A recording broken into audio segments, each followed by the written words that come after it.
ના મજા આવી? હા હવે એટલે બોલો. શું કર્યું પછી? પપ્પા સવારે જોબ લાયા હતા એનું શું કર્યું? એ જોબુ બપોરે થોડા મૂન પપ્પા બધાએ ખાધો. તે અમને તો જોવાય મળ્યો નહીં હજી. તે તારા માટે જોબુ સૂટ બનાવી મૂક્યો. શું બનાવ્યું? જામુન શોર્ટ્સ. એવું? ઓહો. લાવ હેડા થાય. સાચું? હાલ આપે તો ભાઈ ના પીવું, ઊંઘી જઈએ હવે. ના ના પી લો બનાવી દીધું ગાલ લઈને આવ્યો. લઈ લે. લો બનાવી મૂક્યો તમારા માટે.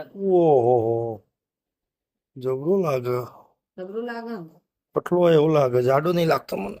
જાડો હો. જાડો હો. જોઈએ ને. બાર પીએ એવો જ છે. લે ભાઈ એ તો પીવું તાણા ખબર પડે. પીઓ. કેવું લાગે આશીષ?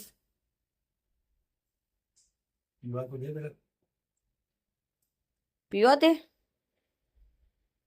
બધો પી રહ્યા પછી એમ કોઈ તો હારો હોય તો જ મોણા પીતો હોય, એમને તો પીવાના. એ વાત એ સાચી. લે ભાઈ દીક પી બેટા. એ તો હવારે જોબુ એ નતો ખાતો.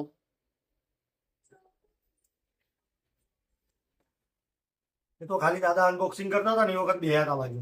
હા ઈવન પેપ્સીઓ આવી ગઈ ને એટલે રાજા થઈ ગયા. હા બધી પેપ્સીઓ હું અંદાજ દઉં છું. આ પીએ થોડો પીએ બેટા. પેપ્સી ખાવી હોય ને તો પીવાનું, નકર નહીં પીવાનું. આ જાંબુ ખાઈએ ને તો આપણા પેટમાં જે વાળ આખા વર્ષમાં જતા રહ્યા હોય ને એ બધા બહાર નીકળી જાય. ના મજા આવી? ના મજા આવી? હા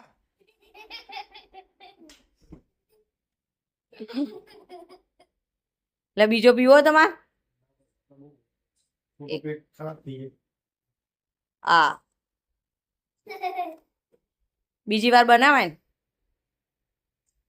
બહુ બધા જોબુ લાયા પપ્પા. કાલ કોક નવું વિચારીશું બનાવવાનું. શું બનાવશું? આ કેન્ડીઓ મળ્યું ને ગુલ્ફીઓ મળ્યું. ગુલ્ફી બનાવીએ? ના હો, ગુલ્ફી આપણે આઈસ્ક્રીમ ભાવતી નહીં. હું પહેલો એવો માણસ છું કે જેને આઈસ્ક્રીમ નહીં ભાવતી. એ વાત સાચી પણ હું બે કહું